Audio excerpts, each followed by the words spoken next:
What ho! Welcome back to another exciting adventure of Piensas de Viejo. I'm your host, Travieso.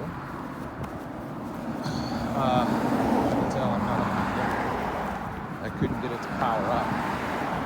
I'm on the same walk that I was before. And was thinking about spirituality and Christianity.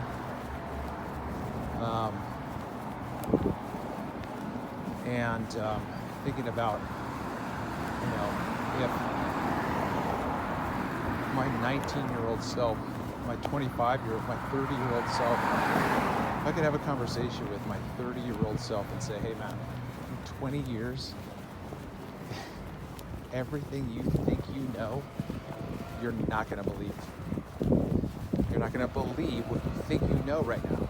You're going to reconsider your reality, and you're not going to be a Christian. You're not going to be a heliocentrist. You're not going to be a sheeple, bending over big brother. Everything that you think you know now, you're not going to believe any of it.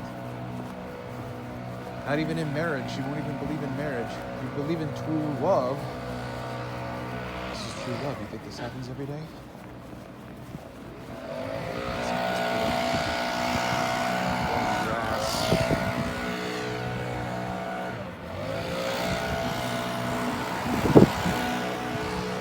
So, anyway. So spirituality and Christianity.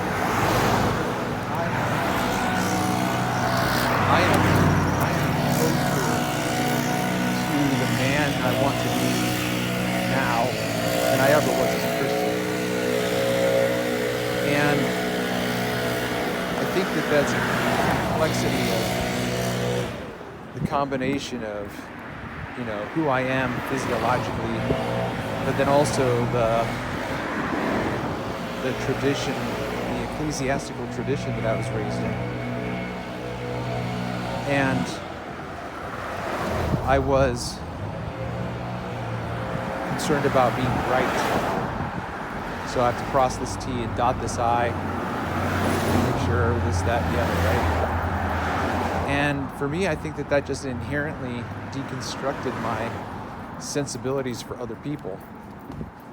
And early on, I lost job after job in the church setting, in the Christian setting, because, people could read my thoughts in a sense and think, this guy doesn't like me, or whatever, And one of the first, I got a job in grad school teaching English at a Christian private school. And I didn't like the kids. I didn't like them. And I would always be assaulted by their presence.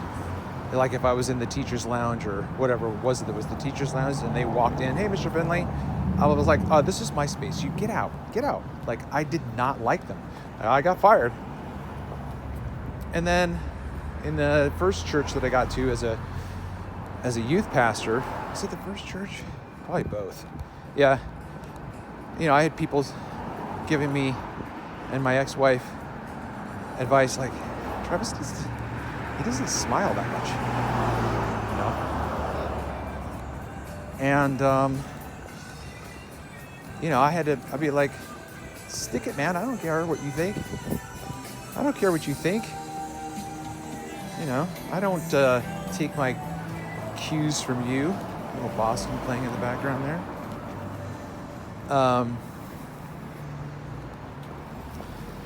So I didn't learn early on. Oh my God, I don't even know how to express this. I didn't love people,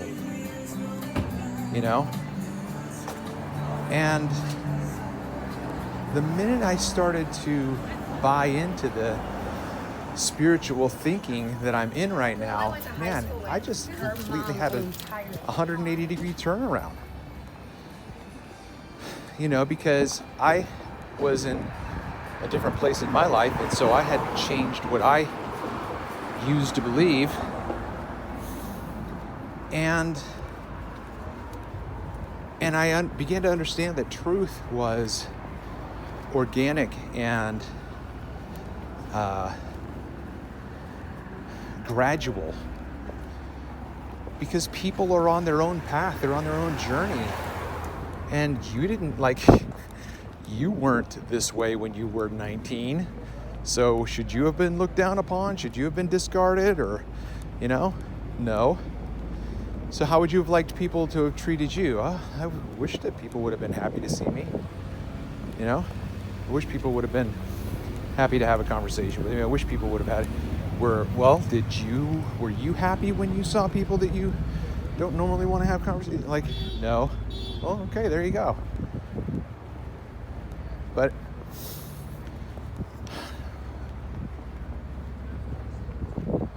here's my point.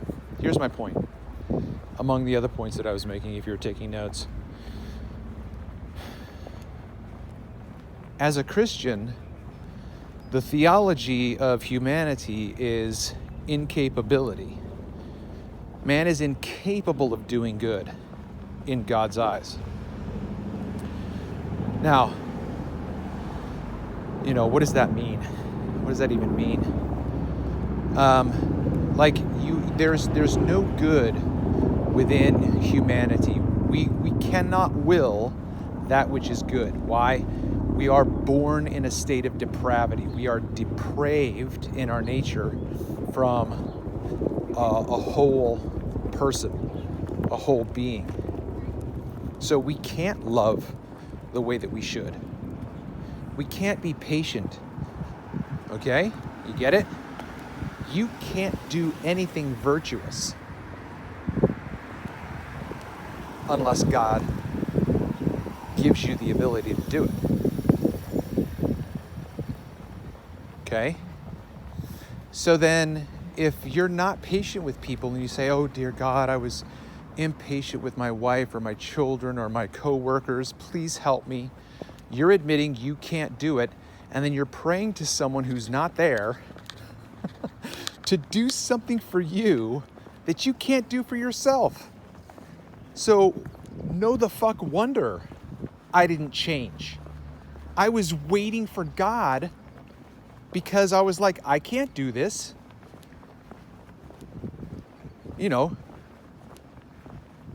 I can't do this. So God, I need you to give me the ability to do it. And I'm waiting. There's no pring. Tinkerbell doesn't come and give me a kiss on the cheek. Right? Oh, now I can do it.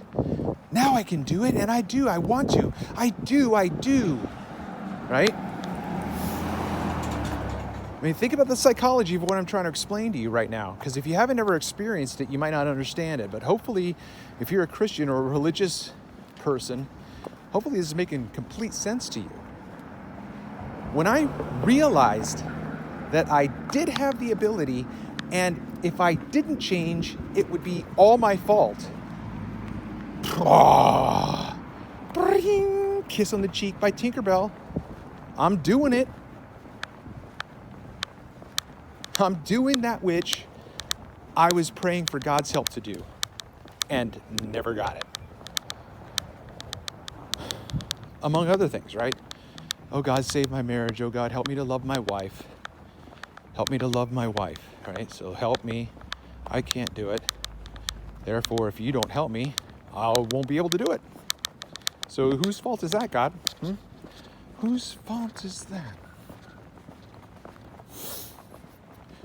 And, I've written my ex-wife a note, and I said, look, I'm pretty sure you'd be really happy with the person that I am today, because I'm a bit more of the person that she wanted me to be when I was younger, we were married. I don't know the degree of her love for me.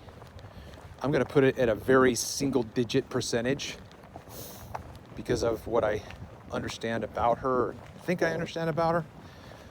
But, you know, I did make improvements in my character because of our marriage. You know, in the words of Jack Nicholson, it made me want to be a better man. You know, I wanted to be a better man.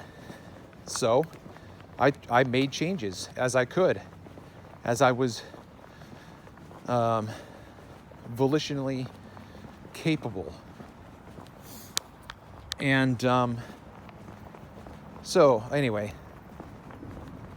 so I'm more of a Christian as a spiritual man than I ever was as a Christian. And it's just so weird. Just so weird, man, to think about that.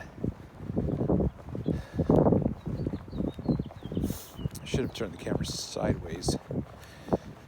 I don't know if it'll mess it up if I do the video recording that way now, but I don't know, maybe I'll wrap that thought process up since I'm rambling right now about landscape and portrait. This has been another exciting adventure of Piensas de Viejo. I have been your host, Soy Travieso. Until next time.